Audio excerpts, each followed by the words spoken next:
हाथ में रखोगे तो पंछी अपने आप आके इसे उठा के लेके जाएंगे खाने के लिए। तो ये जो आपको दिख रहा है कुछ इस तरीके से ये गोपी चंदन यहाँ पर मिलता है। तो टेम्पल में अंदर घुसते ही आपको सबसे पहले दर्शन होते हैं महादेव की ये बड़ी प्रतिमा के।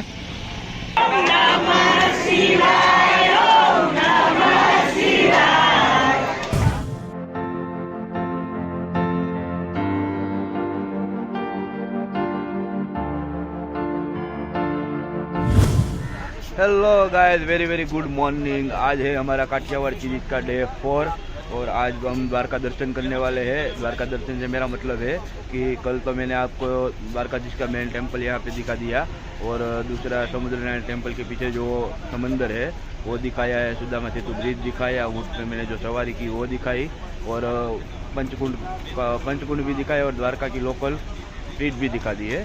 तो आज मैं द्वारका से जो दूरी पर आए हैं प्लेस 2 किलोमीटर से लेकर 30 किलोमीटर की रेंज तक वो सारे कवर करके दिखाने वाला हूँ। उसके लिए मैंने आप जो पीछे देख रहे हैं बस राजाधिराज उसका द्वारका दर्शन ट्रिप बुक किया हुआ है। तो चलिए अभी मैं आपको बस के अंदर बैठने के बाद मिलता हूँ।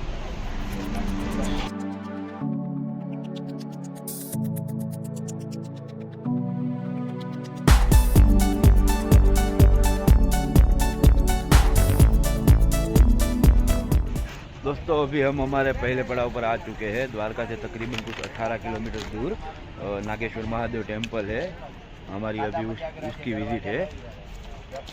इस टेम्पल के बारे में कुछ खास बातें हैं जो मैं आप लोगों के साथ शेयर करना चाहूँगा। पहली बात ये है कि ये जो टेम्पल है वो 12 ज्योतिर्लिंग में से एक में गिना जाता है। यहाँ पर जो शिवलिंग है वो स्वयंभू प्रकट हुई है और इसके पीछे का रीज़न ये है कि यहाँ पर ना एक कहानी जुड़ी हुई है। सुप्रिया नाम की एक भक्त थी जो महादेव की बहुत बड़ी भक्त थी। उसको दारूका नाम के एक राक्षस ने कैद कर लिया। तो जो सुप्रिया नाम की भक्त थी उसने ओम नमः शिवाय का जाप किया, इस तरीके से महादेव का आह्वान किया। तो महादेव उनको बचाने के लिए दारूका नाम के राक्षस से लड़ पड़े और उनको वो जो राक्षस था उसका वध कर दिया। और इस तरीके से यहाँ पर महादेव ने अपनी जो शिवलिंग है वो स्वयं पूरी तरीके से प्रकट हुई है। तो चलिए अभी मैं आपको टेम्पल दिखा देता हूँ। हाँ तो गाइस ये जो आपको सामने दिख रहा है ये है अपना बस पार्किंग और ये जो आपको सामने दिख रहा है वो है एंट्री गेट यहाँ का। और ये महादेव की बहुत बड़ी प्रतिमा यहाँ पर लगी हुई है और यहाँ पर जो सबसे ज़्यादा टूरिस्ट आते हैं उसके पीछे का एक दूसरा रीज़न ये भी है कि ये जो स्टैचू है वो बहुत बड़ा है, 35-40 फुट या उससे ज़्यादा बड़ा होगा। तो टेम्पल में अंदर घुसते ही आपको सबसे पहले दर्शन होते हैं महादेव की ये बड़ी प्रतिमा के। और अभी आगे बढ़ते हैं, जो मेन टेम्पल है वो उस तरफ है और भीड़ यहाँ पर इतनी ज़्यादा तो है नहीं, लगता है आज आसानी से अपना नंबर लग जाएगा दर्शन करने में। भीड़ तो भाई बहुत ज़्यादा है, मुझे लगा था नंबर आ जाएगा लेकिन यहाँ पर लगता नहीं है मेरा नंबर आएगा, बहुत देर हो जाने वाली है मेरे को। चलिए अभी मैं मोबाइल रखता हूँ और जल्दी जल्दी अंदर घुसता हूँ दर्शन के लिए। ये कुछ इस तरीके से यहाँ पर लंबी लाइन लगी हुई है और यहाँ पर ना नंबर आज काफ़ी भीड़ कम है तो नंबर जल्दी लग जाएगा मेरा।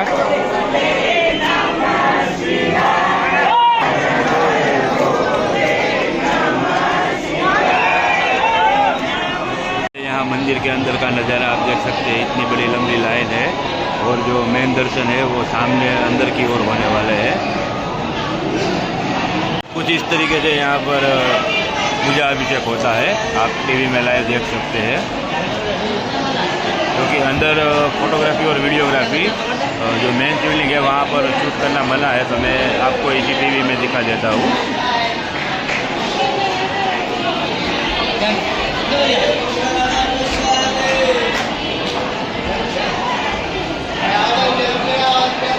तो अभी मैं दोस्तों मंदिर के सेंटर में खड़ा हूँ, सामने आपको दिख रहा है वो है एंट्री गेट यहाँ का और इस तरीके से लाइन में लग के हमें दर्शन के लिए वहाँ तक जाना पड़ता है। और मैं अगर आपको दिखा पाऊँ तो दिखा देता हूँ, दर्शन करवा देता हूँ यहाँ की शिवलिंग का।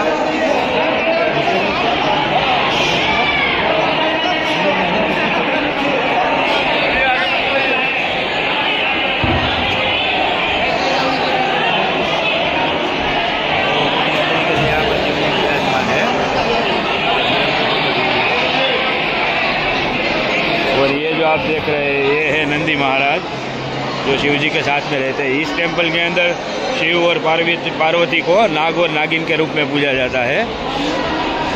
और ये बड़ा वाला त्रिशूल यहाँ पर लगा हुआ है।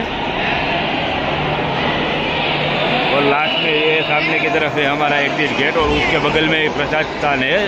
जो शिव जी को यहाँ पर प्रसाद लगता है वो यहाँ पर मिलता है। तो चलिए अभी मैं एग्जिट करता हूँ यहाँ से। दोस्तों अभी मैं एग्जैक्टली आउटसाइड टेंपल पे खड़ा हूँ। तो पूरे का पूरा टेंपल जो है हमें बाहर की तरफ से ऐसा दिखता है। आप देख सकते हैं टेंपल बहुत बड़ा है। वाले भाई साहब का अभी मेरे को कॉल आया कि आप अकेले बाकी है, बाकी पूरी बस रेडी हो चुकी है तो जल्दी आइए। तो मैं अभी जल्दी में हूँ, निकलता हूँ वरना बस वाले भाई साहब मुझे छोड़ के निकल जाएंगे। चलिए बाद में मिलता हूँ। हाँ तो दोस्तों पहला पड़ाव नागेश्वर महादेव का टेंपल हमने देख लिया है। अभी दूसरे पड़ाव की बारी है। अभी दूसरा पड़ाव जो है हमारा गोपी तालाब रहने वाला है। गोपी तालाब जाने से पहले मैं आपको गोपी तालाब की कुछ इम्पोर्टेंट बातें बता दूँ। और स्टोरी ये है गोपी तालाब के पीछे कि भगवान श्री कृष्ण जो थे उनका बचपन नंदगांव, गोकुल और वृंदावन में बीता था। तो वो उनके दोस्त और गोपियाँ सारी वहाँ पर थी और वो गोपियों के मिट्टी के बर्तन से मक्खन चुरा के खाया करते थे और रासलीला भी वहाँ पर रचाया करते थे। तो एक टाइम ऐसा आया कि भगवान श्री कृष्ण ने अपना वो जो बचपन था बिताया हुआ उसे छोड़ दिया और द्वारका शिफ्ट हो गए। द्वारका में अपनी नगरी बसाई और वहाँ के राजा जी पति बन गए वो। तो गोपियाँ जो थी उनको ये बहुत ज़्यादा याद आने लगी उनकी। तो गोपियों ने एक दिन फैसला किया कि हम भगवान श्री कृष्ण से मिलने के लिए द्वारका जाएंगे। तो वो यहाँ पर द्वारका गोपी तालाब पे भगवान श्री कृष्ण और गोपियों का संगम हुआ था। वो लोग यहाँ पर मिले थे। यहाँ पर भगवान श्री कृष्ण ने रासलीला रचाई थी और जब वापस जाने का टाइम आया तो जो गोपियाँ थी वो सारी चंदन की हो गई और इसीलिए यहाँ पर गोपी चंदन बिकता है। और यहाँ की जो मिट्टी है उसमें से गोपी चंदन मिलता भी है और वही जो चंदन है वो यहाँ पर बाद में बिकता है। चलिए अभी मैं अंदर जाता हूँ और आपको दिखाता हूँ गोपी तालाब। वहाँ से लेकर वहाँ तक वो आपको जो एरिया सारा दिख रहा है ये है गोपी तालाब।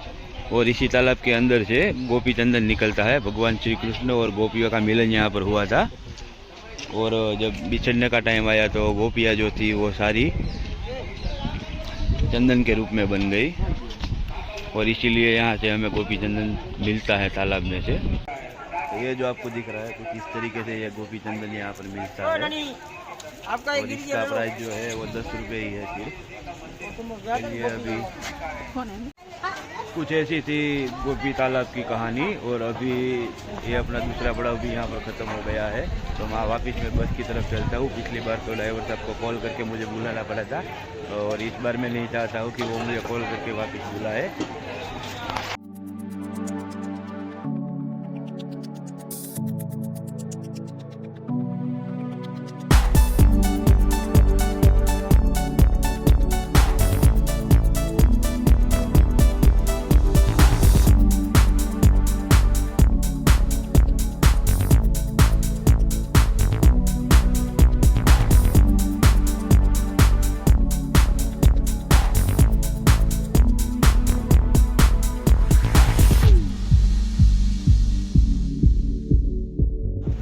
अभी हम हमारे चौथे पड़ाव पर आ चुके हैं। ये जो चौथा पड़ाव है वो बेट द्वारका का है और बेट द्वारका जो है वो द्वारकाधीश नगरी है। यहाँ पर कुछ 30 किलोमीटर का अंतर पड़ता है। और अभी मैं सुबह को 8:30 बजे के आसपास बस में बैठा था और अभी बज रहे हैं 11 बज रहे। तो इतने टाइम में हमने 2 प्लेस को कवर कर लिया है। पहला वाला प्लेस जो है वो है हमारा नागेश्वर महादेव टेम्पल और दूसरा वाला गोपी तालाब। तो इतने टाइम में हमने ये 2 चीज़ें कवर कर ली है। और अभी बेट द्वारका विजिट करने के लिए मेरे पास 3 घंटे का टाइम है। 2 बजे को मेरे को रिटर्न आना है। तो और दिक्कत ये हो रही है कि बेट द्वारका जो टेम्पल है वो 12 बजे के बाद क्लोज हो जाता है। तो अभी मैं जल्दी से ऑटो पकड़ता हूँ यहाँ से बेट द्वारका फेरी बोट के लिए। ऑटो वाला मेरे से 10 रुपये चार्ज करने वाला है। तो मैं बोट में बैठने के बाद आपसे मिलता हूँ। अभी मैं फेरी बोट की टिकट लेने के लिए जा रहा हूँ और कुछ इस तरीके से यहाँ पर आपको रोड के दोनों तरफ छोटे छोटे वेंडर्स मिलेंगे जो डिफरेंट टाइप की चीज़ें बेचते हैं।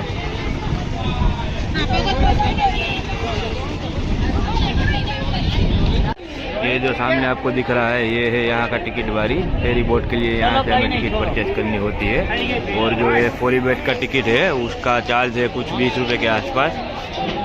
तो गाइस अभी फेरी बोट का टिकट मैंने ले लिया है, 20 रुपये आने का 20 रुपये जाने का, कुछ इस तरीके का टिकट रहता है। और अभी मैं आपको दिखाता हूँ यहाँ से जो नज़ारे मिल रहे हैं फेरी बोट के। छोटी छोटी बोटें आपको यहाँ पर दिख रही है, कुछ मछुआरों की है तो कुछ फेरी बोट के लिए है। और भी कुछ मैं बात करूँ तो बड़े बड़े स्टीमर भी है, उधर कुछ काम चल रहा है कंस्ट्रक्शन का, आप मेरे पीछे देख सकते हैं। हाँ तो वो जो काम चल रहा है वहाँ पर बड़ी बड़ी स्टीमर लगी हुई है।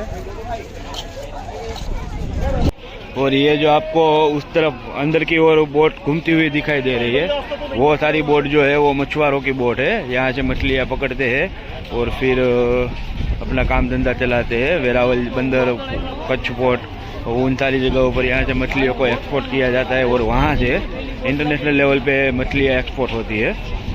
तो दोस्तों कुछ इस तरीके से बोट लगती है और आप देख सकते हैं ऊपर से लोग नीचे आ रहे हैं और ऐसे बोट में बैठ रहे हैं। तो आप लोगों को आप लोगों को मैंने ये चीज़ अच्छे से दिखा दी है। और अभी आपको जो है सामने ब्रिज दिख रहा है, वो जो ब्रिज है वो बेट द्वारका से ये जो अपना ओखा है दोनों को कनेक्ट करता है।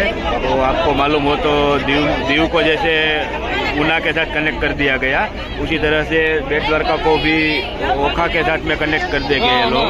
और 26 जनवरी को इसका ओपनिंग है। अभी हमारी बोट चालू हो गई है और 15-20 मिनट में हमें बेट द्वारका पे पहुंचा देगी। सकते हैं ये कितना खूबसूरत नज़ारा दिख रहा है।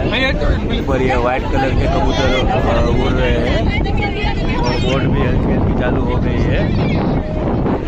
और ये जो बर्ड है, वाओ, वेरी अमेजिंग।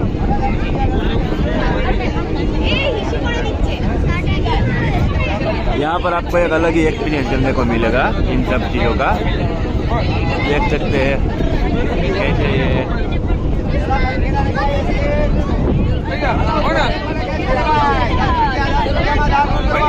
ये जो पंछी होते हैं वो पानी में गोते लगाते हैं और मछली पकड़ के वापिस यहाँ बोट के ऊपर उड़ने आ जाते हैं और वापिस वो नीचे चले जाते हैं। तो इस तरीके से ये यहाँ पर उड़ते रहते हैं।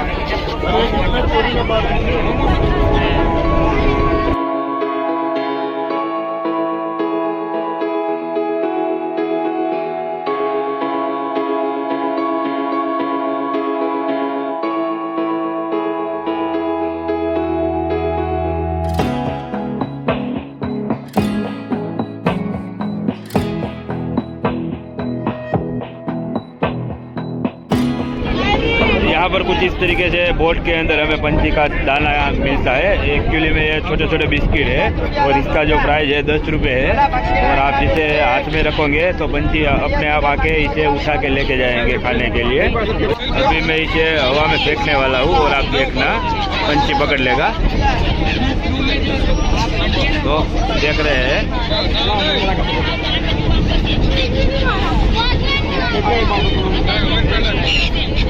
वाह यार, इट्स अमेजिंग। आप जैसे हवा में फेंकते हो पंछी आके तुरंत ही से पकड़ लेता है।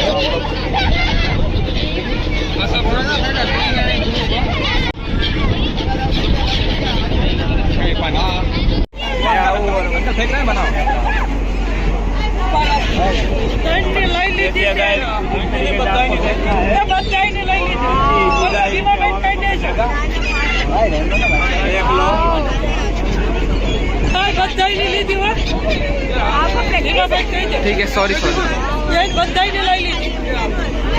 वो जो हमें सामने की ओर दिखाई दे रहा है वो है बेट द्वारका।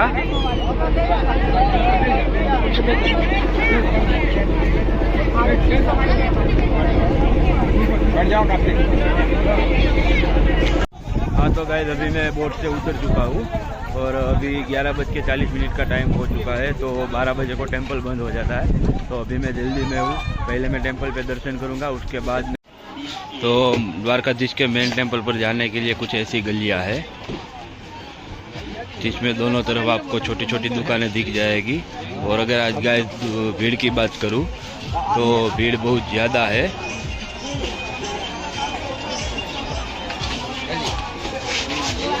अभी हम एग्जैक्टली द्वारकाधीश के टेंपल के सामने की ओर आ गए हैं। आप उधर बोर्ड देख सकते हैं, श्री द्वारकाधीश का मुख्य मंदिर।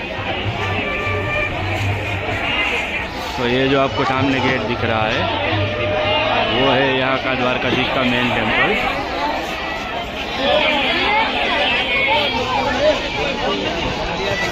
हाँ तो गाइस मैं आप लोगों को इस टेंपल से जुड़ी हुई कुछ बातें शेयर करना चाहूँगा और उसके साथ साथ में ये स्थान के बारे में भी आप लोगों के साथ कुछ डिटेल शेयर करना चाहूँगा। पहले मैं स्थान की बात करूँ तो ये जो बेट द्वारका है उसे कृष्ण भगवान और सुदामा जी की भेंट के लिए जाना जाता है। पहले इसे भेंट द्वारका बोला जाता था, लेकिन उसके बाद अंग्रेज आए तो अंग्रेज़ों में कहीं पर भी भाव शब्द का इस्तेमाल नहीं होता है। तो उसके बाद ये भेंट द्वारका में से बेट द्वारका बन गया।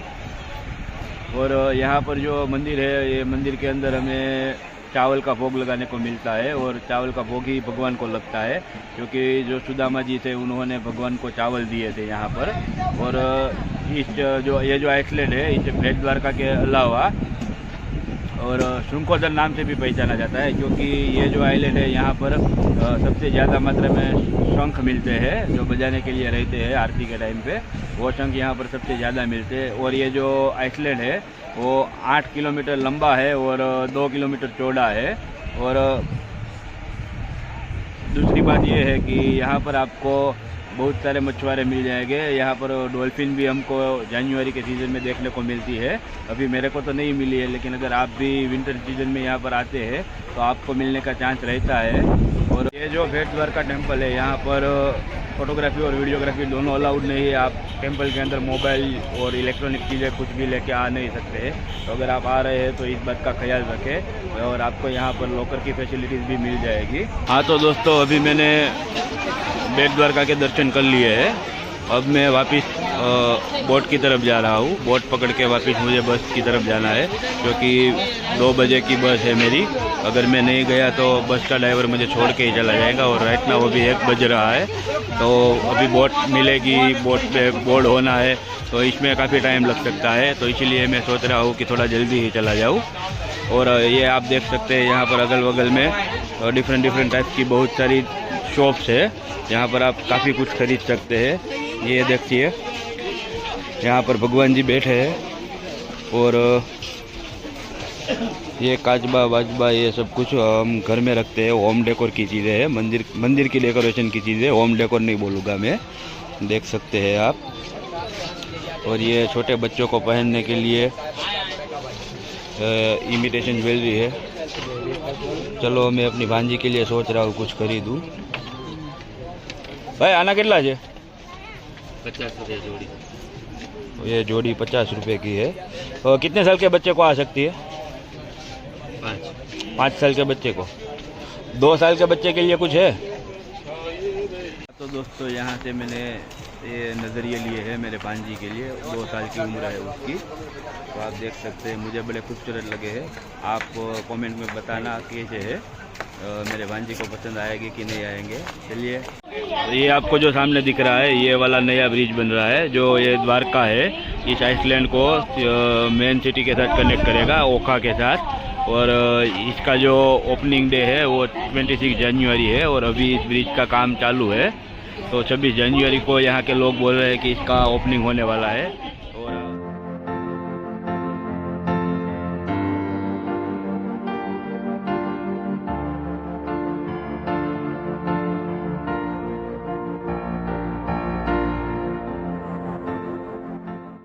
हाँ तो गाइस अभी वापस जाने के लिए मैं डॉक पे आ चुका हूँ और ये बोट जो है वो मुझे वापस किनारे पर लेके जाएंगी। वहाँ से मैं अपनी बस पकड़ने वाला हूँ। तो चलिए अभी बस पकड़ने के बाद आपसे मिलता हूँ। अभी ये बोट ने चलना चालू कर दिया है और ये आप बोट पे भीड़ देख ही सकते हैं। खेटे बकरे की तरह हम सभी को अंदर डाल दिया है। तो वैसे भी 20 रुपये में तो भाई यही रहेगा ना। ये है पायलट केबिन, देख सकते हैं। ड्राइवर साहब, सॉरी ड्राइवर साहब तो इसमें नहीं रहते, पायलट साहब कितने कूल बन के इस बोट को ऑपरेट कर रहे हैं। हाँ तो दोस्तों, अभी हम डॉक पे पहुंचने आए हैं, लेकिन डॉक पे ट्रैफिक ज़्यादा है। ऑलरेडी 3 बोट आप देख सकते हैं वहाँ पर। 3 बोट है जो खाली होने के लिए वेटिंग में है। तो अभी हमारे पायलट साहब ने इंजन बंद कर दिया है और यूं ही बोट पानी में तैर रही है। तो जहाँ जैसे जैसे वहाँ पर जगह खाली होगी तो हमारा पायलट इंजन चालू करके हमको वहाँ पे पहुँचाएगा।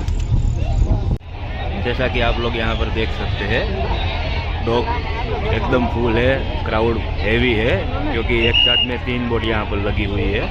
बस अभी जल्दी से मेरी बारी आए तो अच्छी बात है, क्योंकि अभी मुझे बस भी पकड़नी है। हाँ तो दोस्तों, अभी मैं वापस जा रहा हूँ और इस ब्लॉग को मैं यहीं पे ख़त्म करना चाहूँगा, क्योंकि अगर मैं पूरा वीडियो एक साथ में बनाने जाऊँगा तो बहुत ज़्यादा प्लेसेस है और एक दिन में मैं कवर करने वाला हूँ, तो वीडियो बहुत लंबा हो जाएगा। तो इसलिए मैं इस ब्लॉग को यहीं पे ख़त्म करूँगा। और आपको ये वीडियो अच्छा लगा है तो मेरे चैनल को लाइक कीजिए, शेयर कीजिए और सब्सक्राइब करना बिल्कुल मत भूलिए। चलिए मिलते हैं इस सीरीज